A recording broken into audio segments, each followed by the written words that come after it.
BlogTalk Radio.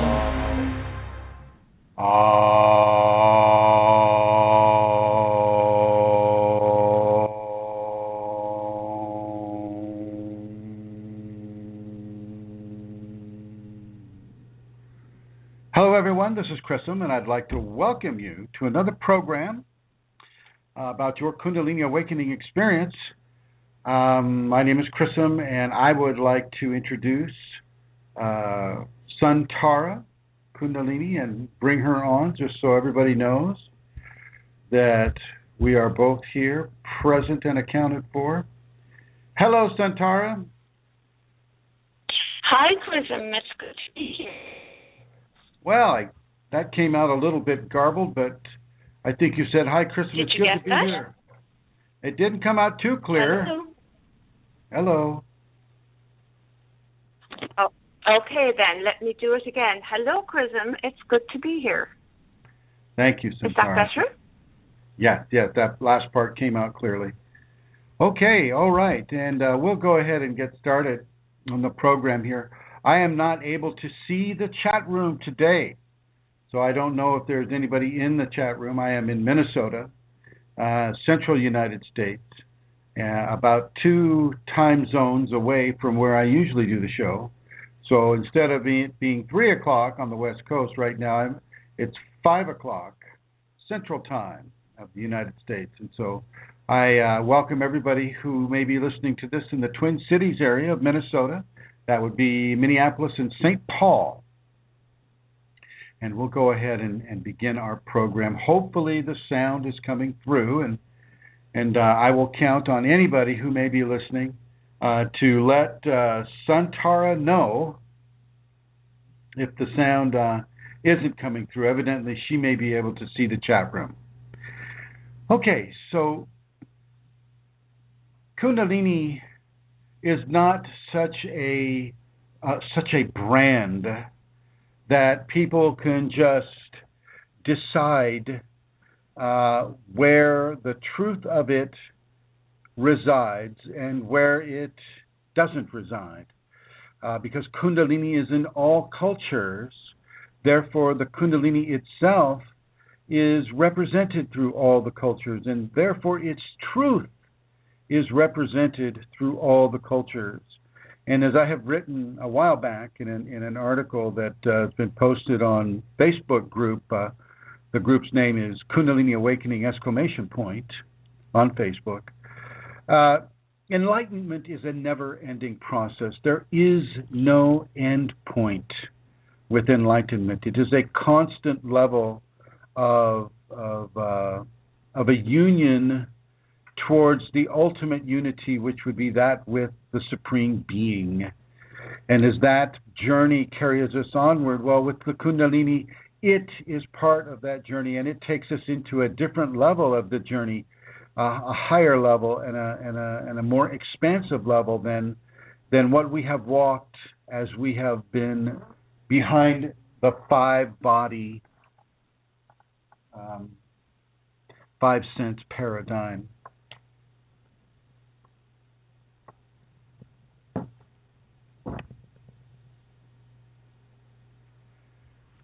So, with that understanding,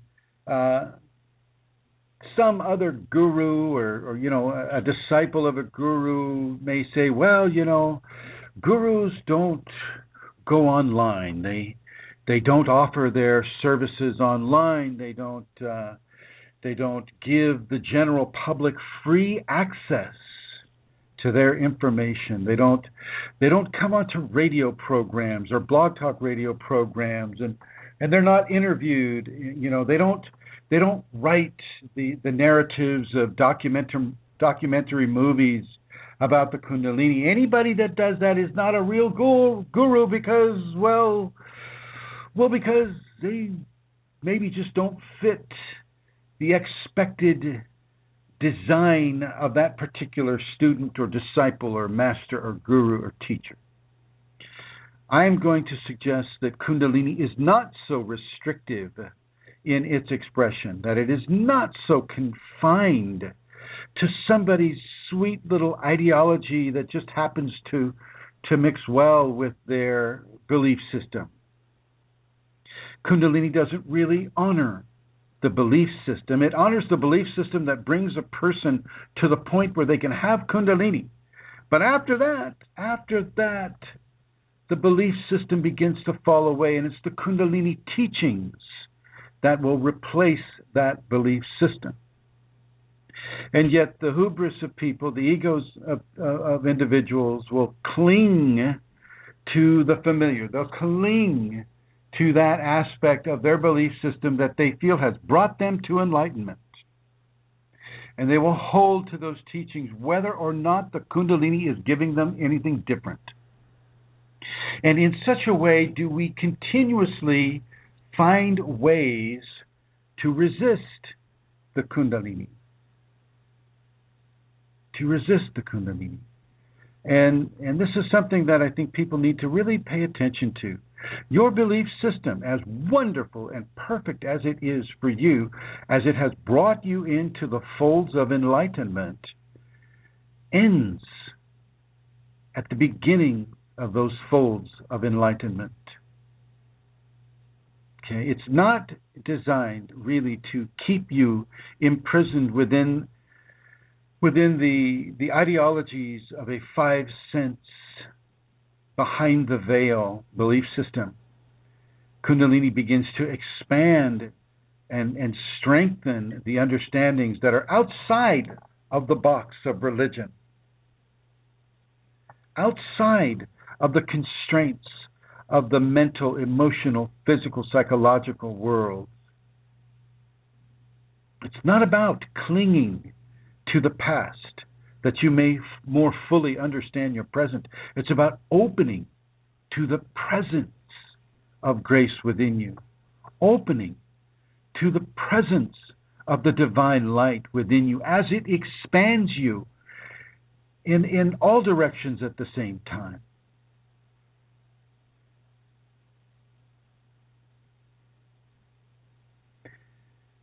Gurus aren't a teacher. Call it a teacher can be, guru is the same as teacher, which is the same as master, which is the same as maestro.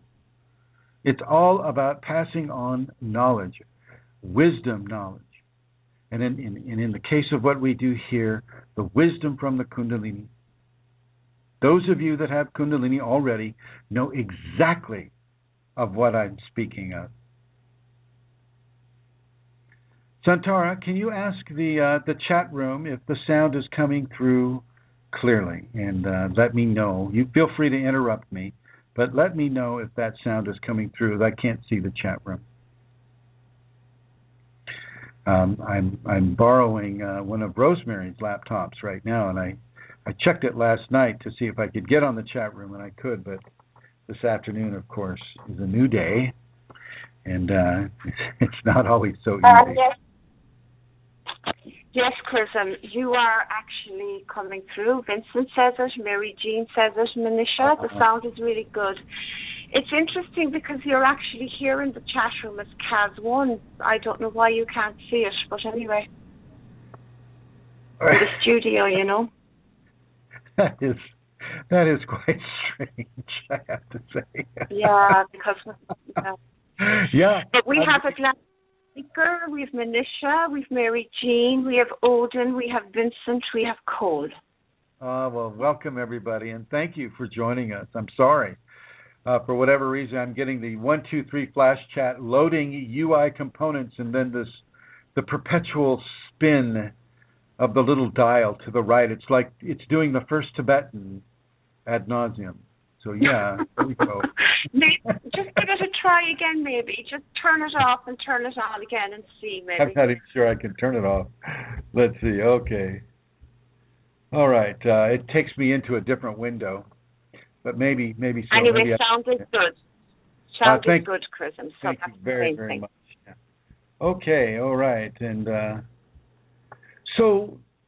When you read of people saying, oh, this guru is false, or this guru is true, or you begin to see people setting up the parameters from their own egoic expectations of what is truth and what is false, and what is a real teaching, what is a I guess, an unreal teacher or an untruthful teacher, you need to really understand that that Kundalini is not such a restricted component of divine grace that it will only come to a person who's not going to go on the internet, who is not going to go on radio programs, who is not going to even say be published in a book, and just going to keep all his or her secrets absolutely secret and behind the temple walls, and nobody but the very, very, very special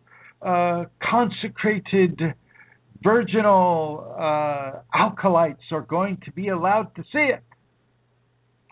And I can understand why people would flow or follow or fall into such an understanding, because that's how it has been. That's how it has been for thousands of years in some places. And I got news for these folks. Wake up and smell the Tulsi tea. Because I didn't ask for Kundalini, it came to me, and as it comes to me, I'm giving it to thee. You get to know this knowledge. The Kundalini is at the base of your spine, just like it is everybody else's spinal base. The Kundalini can come up without the lotus feet of some guru sitting in India somewhere. It can come up without the constrictions or the confinements of a belief system. It can just come to a person. God realization is a real thing. And that's divine realization, self-realization. Yogananda knew this. Jesus knew this. Gautama Buddha knew this. But not everybody does. And so this part of this program, we're educating people on the idea that Kundalini does not necessarily belong locked away in the deepest, darkest cavern behind the temple walls so that nobody gets to read the information. Kundalini wants to be in everybody's heart and mind and expression. The noble qualities want to be in everybody's heart and mind and expression. Everybody should know about Kriyas, the automatic movements that the Kundalini brings. Everybody should know about bliss and ecstasy and what the evolutionary direction of humanity is. Everybody should know this. Not some guy or gal sitting behind a temple hoarding the knowledge to keep themselves relevant in whatever society they're in. Relevancy is not that important except to the ego machinations of some cultural ideology. Secrecy about Kundalini information is wrong. Kundalini belongs to everyone. It is our birthright as human beings, and to sequester it away as a way of bringing power to oneself or the relevancy of wisdom to oneself is not the way I'm going to go with it. I will give this away. I will put this out there. I'm doing this very thing in Minnesota right now. Just finished talking to a bunch of Catholic sisters. Going to be speaking in less than an hour to a bunch of other people gathered together so we can all celebrate the knowledge of the Kundalini together. And I want to thank Amelia Santara Kundalini on Facebook, for setting up this radio show, and her husband John for setting up this radio show so that the very thing that I'm talking about right here, right now, can take place. I would like to thank Rosemary Goliath for setting up all of these talks in and around the Twin Cities of Minnesota, Minneapolis, and St. Paul, so that people can learn about this. People can know about this. They don't have to sell their house and home and, travel to India and stand outside the temple walls going, oh, can I learn about Kundalini information? I think I might have it. these are not those days anymore.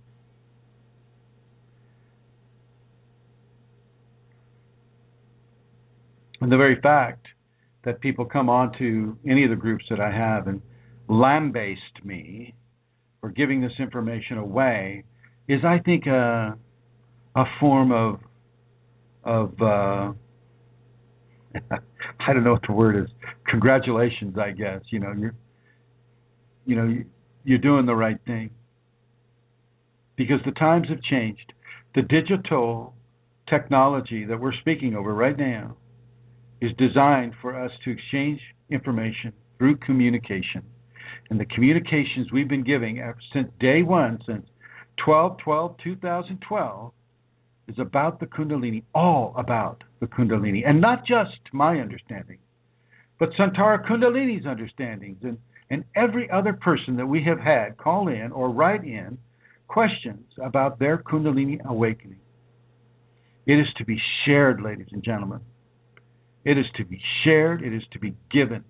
It isn't to be sold, and it isn't to be sequestered. It's to be given in the most expanded way that it possibly can.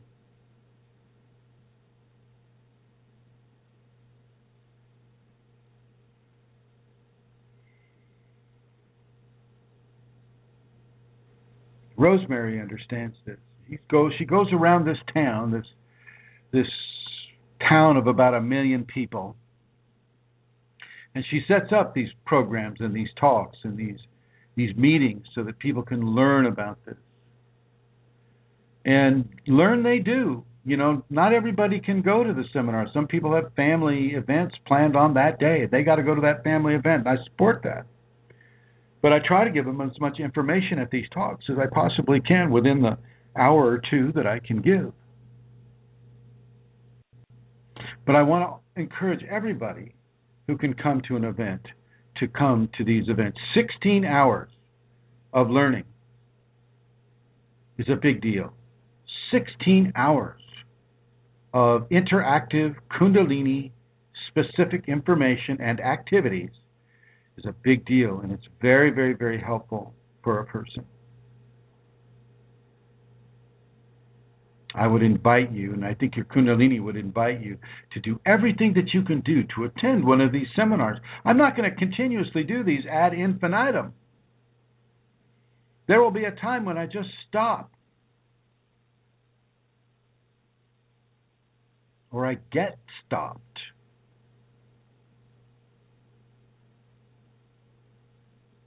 That time will come.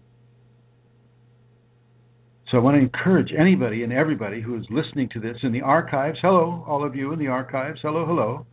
In the archives, those of you who are listening right now, consider it. Consider it. Now, this is going to be a shorter program, and so I do want to get to the questions. It's a shorter program because I have that talk I want to give in a little bit, and I have to give at least a half-hour travel time to get there.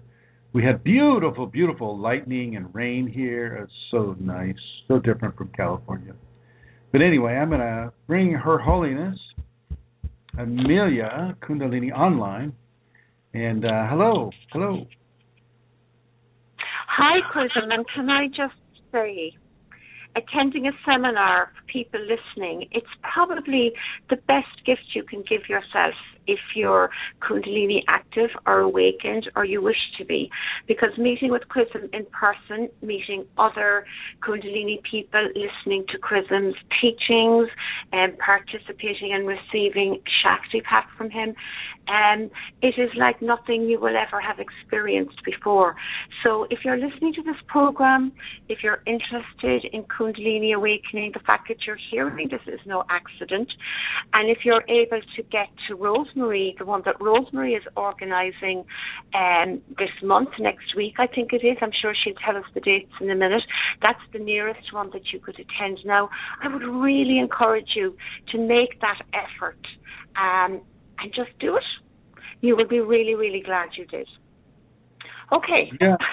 Just wanted to say that.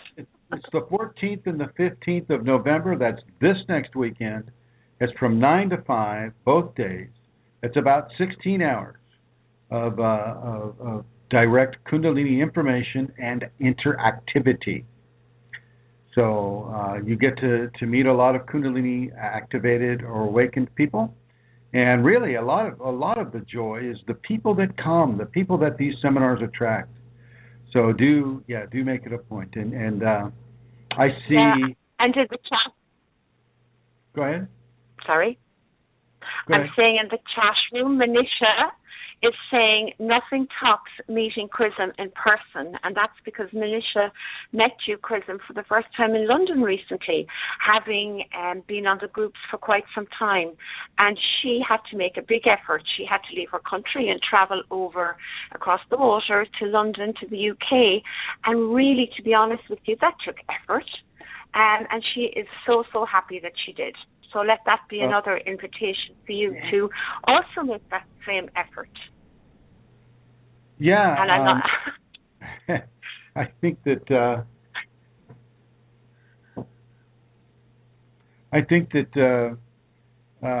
she had to make a pilgrimage, and sometimes that is something that one must do, is to make that pilgrimage, make it a spiritual pilgrimage, like a Manisha did, and like other people have done and do. And so, it is very important to meet other Kundalini awakened people, and now, because of the shortness of the show, I'd like to turn this over to Santara and the questions that she has collected from the groups. Take it away, Santara. Okay. I just have a few today. So the first question came in. It's about balancing karma, and I'm going to read it exactly as it was written. We have to balance karma. So if a man has too many good karmas, does he need to do bad karmas to balance them? No, absolutely not. The direction of evolution is towards nobility, towards the noble behaviors. And believe me, there's enough karma, negative karma, to go around that you don't have to do bad karma in order to find balance. I think this gentleman may be talking about golden handcuffs, where if you do so much good karma, you have to come back in order to unload that karma. No worries. That is not a truth. The golden handcuffs will assist you if you choose to come back. If you choose to come back, and a lot of awakened people will choose to come back simply because they want to help humanity. They want to assist humanity in its continuous upgrade into the divine platform, but to have, there really isn't too much of a worry when it comes to having so much good karma that you're going to be forced to come back in order to live out that good karma. But if you do have a lot of good karma and then you do come back, well, then it sets you up in a way that good karma will allow you to do the level of good works that you're trying and intending to do when you once again step within the veil of forgetfulness. Over. Okay, Chrism. Thank you. The next question. How does Chrism know he is enlightened? How do I know I'm enlightened? Mm. Well, there's various ways. Now, Chrism, sorry, I'm going to interrupt you if I may. If I get a caller, I'm just going to go and answer it, okay? And you can see in the studio that's what I'll be doing, okay? Okay, thank you. Thank you for that. When one has divine or union with divine, the enlightenment process is set. One can see the enlightenment when they look up in between their eyebrows with their eyes closed in a dark room. One can see for myself, it was a white gold light that was emanating from inside my skull, just bright enough, easily bright enough for the eyes to see it in a dark room with eyes closed, in light, in mint. The other ways that I know that this has occurred is through what occurred within the union of the divine, the abject joy and love and grace and happiness and ecstasy and bliss and union with all creation that occurred. The movements of the body while that was occurring, the inner hurricane, the inner earthquake that occurred as that was occurring, the joining of the chakras that I distinctly remember when that occurred, when the Kundalini came up the spine, and the feeling of having that Uraeus come out of my forehead. And then all the subsequent phenomena that happened afterwards are all consistent with what we understand within the limited human form as an enlightenment platform, a platform of grace, a platform of the human divine or the flesh-made divine. And I have had these, but there is no compared. There's nothing on TV that says, "Oh, well, if you have this, this, or that, then therefore you're an enlightened person." And there's no guru in India or Tibet or the Himalayas that's going to come down out of their cave and go, "Well, if you have such and such, this or that, well, therefore you are enlightened." The enlightenment comes from grace. It comes from the divine. And nobody has enough reference point within divinity to qualify another person. And that's not necessarily. Let me back up on that, because pretty much you can tell when you're Kundalini awakened whether another person has that awakened quality. So that in and of itself is a reference point. Basically, I think it's best to just, if you have to grade them on whether a person is enlightened or not, look at what they write. Listen to what they're saying. Look at the concepts that they're putting out there, and let those writings, let those concepts speak for the fact or the lack of fact of the enlightenment within the individual. I would say do that. I know that I have reached into those areas. There is not an enlightenmentometer that I know of, just like there isn't a Kundaliniometer.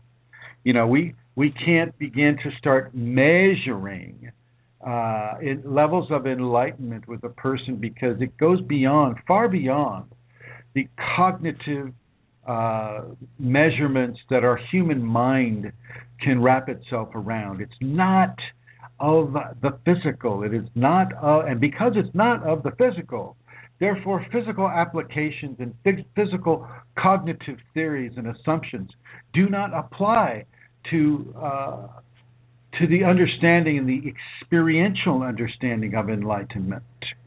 You can listen to the truth of the person that says they're enlightened. I mean, so for instance, if a person says, "Okay, I'm an enlightened teacher," and they sit up on a stage and they got flowers all around them and they got a microphone that swings over them, and one person stands up and says, "I've been having spontaneous movements for no reason, and I'm not quite sure what they are, and I'm giving all the, they're giving all of the experiences of the Kriya," but the teacher says, "Oh, well, you should just ignore that. That isn't really anything for you to be concerned with." Well, then, based upon your knowledge of your own equation, whether or not you understand what a Kriya is or not, you can find a level of determination that can be had for whether or not that teacher is enlightened, at least within the understandings of Kundalini. You can feel what that teacher is giving. You can also feel what a person is giving by virtue of the actions they're taking in life. Are they serving other people? Are they going out of their way, free of charge, to give people assistance, to give people help, to give people the opportunity to expand themselves and learn through internal triumphant understanding given from that from that teacher, or are they hiding it behind the temple walls and only allowing the sacred few to come through and to be given these special teachings? Or, what are they doing with it? Are they out helping people with it? There's this guy named John Lee on YouTube. I believe his name is John Lee. And this man was in Indonesia, and he'd been the recipient of some very, very, very high teaching. And these teachings allowed him to use the chi force, in a very, very special way. John Lee was able to set fire to newspapers using chi force. He had a health clinic that was being used for anybody. I mean, people would trade him chickens for his work, and he would use the chi force to help babies and mothers and men of all different walks of life. And he would charge very, very, very little for his service, but his service was extremely effective. And they got him on YouTube and showing him doing certain things. They showed him, for those of you who are phenomena junkies, they showed him actually lighting a fire with his palm chakras, and so showing how effective chi can be at physical manipulation. And some people would call him enlightened for doing that. But what occurred is that he was goaded by the film crew to show certain things like pushing a chopstick through solid mahogany. The chopstick is such a weak wood compared to mahogany. Mahogany is like one of the hardest woods. And he did that, but he accidentally, a splinter came off of the chopstick and poked one of the camera crew women in the eye, and he had to use his chi to fix her eye. And that is when his teachers appeared to him, and they appeared to him in a vision, and they scolded him for using his special skills in such a demeaning way, or a non-spiritual, non-divine way. And he was instructed to close his clinic, and he disappeared into the jungles of Indonesia, and he's never been seen again. This is how important it is for people to walk those noble, self-aggrandizing paths. People would call him enlightened, and I think the work that he was doing was indeed enlightened work. Was he enlightened? Not quite, perhaps, because he would have had the wisdom not to fall prey to the camera crew's goadings, of him to demonstrate his special skills in such a way. And so, how does Chrism know he's enlightened? Well, enlightenment has told me so, I guess, would be another way to put it. So I guess I'll just have to end it with that. Over, my dear. Excellent. Thank you, Chrism. Okay, the next question is from the chat room. It's from Vincent. It says, what happens if you are self-realized with entity attachment?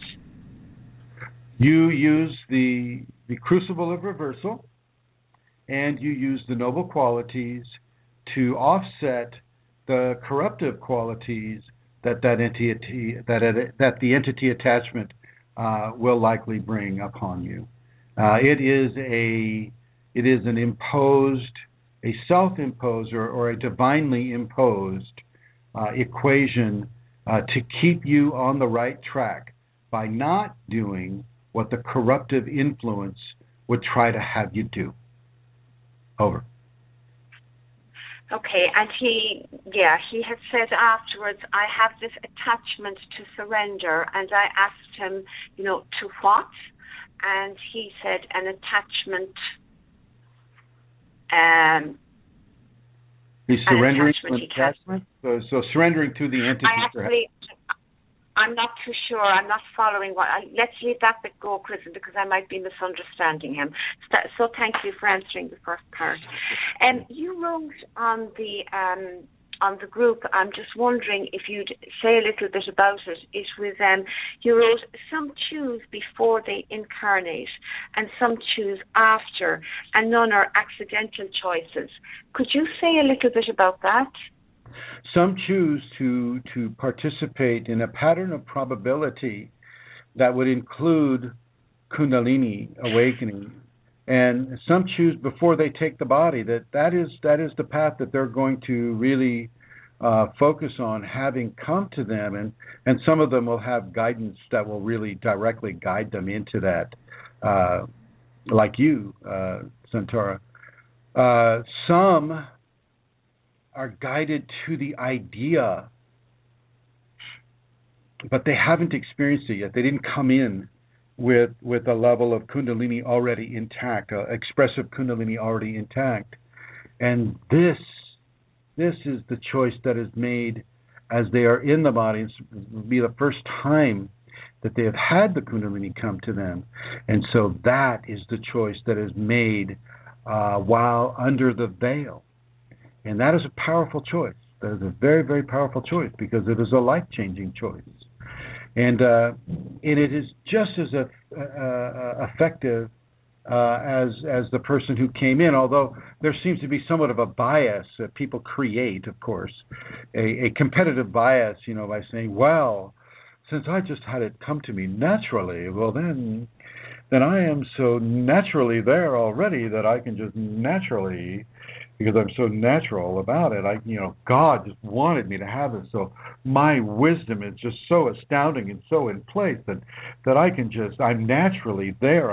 I am the real deal, and the person who is striving to have it for the first time in their life is somehow less than that, and that's just not the case at all. Anybody that is striving towards the Kundalini and striving within the understanding that Kundalini is there for them to have is on that enlightened path. And it doesn't matter where you're standing within the heavenly fields, just as long as you're standing there.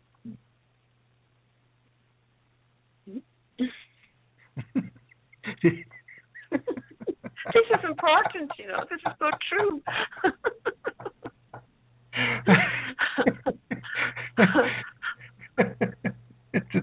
Well, it's just so natural.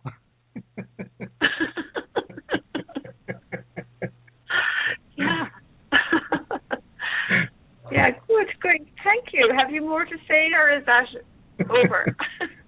I guess that's over. I'll leave that alone. Okay.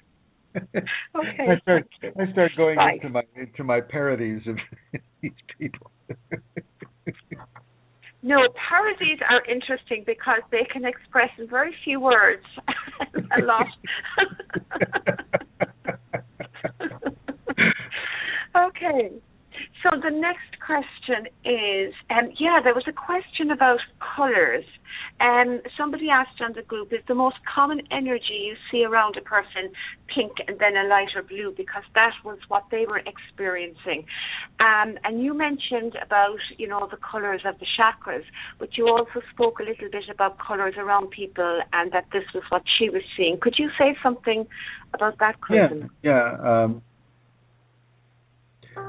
There are different levels of colors around a person.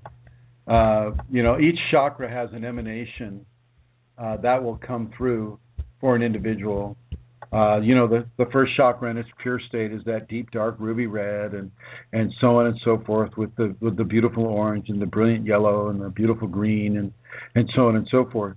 The level of color that a person may be allowed to see at any specific given moment will be determined by the level of energy or the consciousness of the Kundalini that is coming through them at a given time. So, for instance, magenta, if you're seeing everything, with, say, a magenta surround or around them, or a blue surround or around them, it's more of an indication of where that person is within the awakening scenario, rather than what that color has a certain meaning, and that it is indeed covering that object. So the object may be magenta to one Kundalini person, and it may be gold or the silver white glistening to another Kundalini person. These viewing colors will change. They will change over time, And it's best to just go into a level of neutrality and look at what is without placing a judgment on why something is what it is. It is best when you're viewing to stay in a level of neutrality so that whatever needs to appear, whatever the Kundalini consciousness wants to have appear for you can appear without you trying to make a judgment based upon what the color is or is not. You're going to hear thunder, I think. Whoa, that was big. Love that stuff. Is that thunder? Oh, wow. Wow, it was a big boom, and it was like a huge, huge heartbeat in the middle of the house here. How cool. Wow. Wow. I feel like running naked in the rain right now. And the show I bet you want to get up at least and go look. I do. Is it raining? It's raining torrentially. It's torrentially raining here. It's very Let's end the show. Put that and run out that door. This would be the kind of storm that I would take you out into down in Cary. It sure is. It sure is. Yeah. So anyway, wow. Okay, I interrupted you, or at least the thunder did. Okay, thank you, Chrism. Are you there? Yeah, I'm here. Okay. With the glistening, that appears as without any kind. I mean, typically, that is all one color. That is all kind of a silverish, sparkleish, whitish type of color, and that covers everything. There's not a multicolored aspect to it. Typically, a person's life force will emanate about 4 inches off of their body. That is typically white, and the other colors coming off of the human body will be emanations of each chakra, and each of those colors will emanate from the particular chakra that the person is really expressing at that moment. And so the chakra colors and the auric colors of an individual will change constantly. And if the individual was looking at, say, a tree or a person through the colors of their aura, that can also paint a different picture than what is truly, in reality, being presented. Over. Okay. Thank you, Chrism. I got bumped off there by the thunder or something. The next question, which is my last question, is something similar. Well, it's a little bit. It's about meditation. People often ask about meditation and things that occur during their meditation, and people wonder what should they do. And the question that was asked on the group was, during meditation, I feel pressure in my head, like it comes from my brain and from my throat. So what can I do? During meditation, they feel pressure in their brain and their throat? Yeah, there's a pressure in their head, and it feels like it's coming from their brain and up from their throat. And I suppose people often speak about what, other sensations and things that they feel, tactile, visual, maybe. So what should people do when such things occur during meditation? Well, they should make sure that their tongue tip is behind their upper front teeth. They should make sure that their eyes are gently up, not forcing the eyes to be up too hard. They should make sure that their chin is slightly down towards their chest, not all the way down, but slightly down. Here comes some more thunder. It would be really nice. You probably didn't hear that. I did hear that. That's amazing. Wow. Whoa. The whole house is shaking now. Very cool. Very cool. Anyway, I think God is really behind what we're saying today. There's little accent points here. So I think that their fingers need to be in Gyan Mudra, which is forefinger tip to thumb tip, and the other three spread out. I think they should be seated in easy pose, not the full-on yoga position, but just, like your legs crossed gently, comfortably, or sitting in a chair towards the edge of the chair. And I think that they should just be meditating that way and allow the pressure to come. Don't try to stop it What you may want to do, you may want to feel, is it your resistance to the pressure or your fear of the new sensation that is causing you to have a fearful approach to that? Or, what is causing, if it's not causing you direct abject pain, what is causing you?